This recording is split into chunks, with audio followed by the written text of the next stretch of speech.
বাক্সাৰ বাৰাপেটাত আজিৰে পৰা দুদিনীয়া কাৰ্যসূচীৰে উলহ মালহেৰে আৰম্ভ হ'ল গোৰ্খা সম্প্ৰদায়ৰ তীজ মহোৎসৱ। মানস আঞ্চলিক মহিলা মঞ্চৰ উদ্যোগত বাৰাপেটা নেপালী বস্তিত আৰম্ভ হয় চতুৰ্থ বাৰ্ষিক তীজ মহোৎসৱ। পুৱাই তীজ মহোৎসৱৰ পতাকা উত্তোলন, স্মৃতি তৰ্পণ, পৰম্পৰাগত খাদ্য সম্ভাৰৰ প্ৰতিযোগিতা আৰু বিভিন্ন ধৰণৰ খেল ধেমালিৰে প্ৰথম দিনৰ কাৰ্যসূচী আৰম্ভ হয়। সন্ধিয়া বিভিন্ন সাংস্কৃতিক কাৰ্যক্ৰম অনুষ্ঠিত হ'ব বুলি জানিবলৈ দিয়ে আয়োজকে।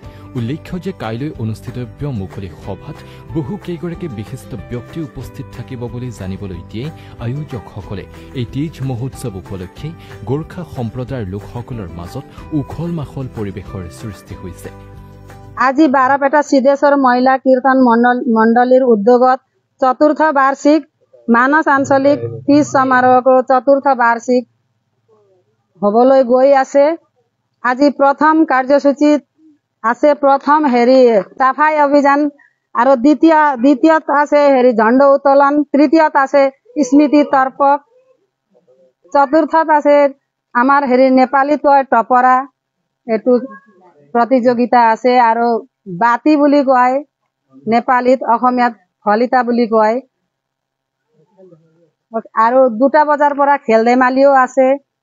আমাৰ জাতীয় ফেশ্বন শ্ব', দ্বিতীয়ত আছে নাচ কম্পিটিশন, নৃত্য প্ৰতিযোগিতা হ'ব।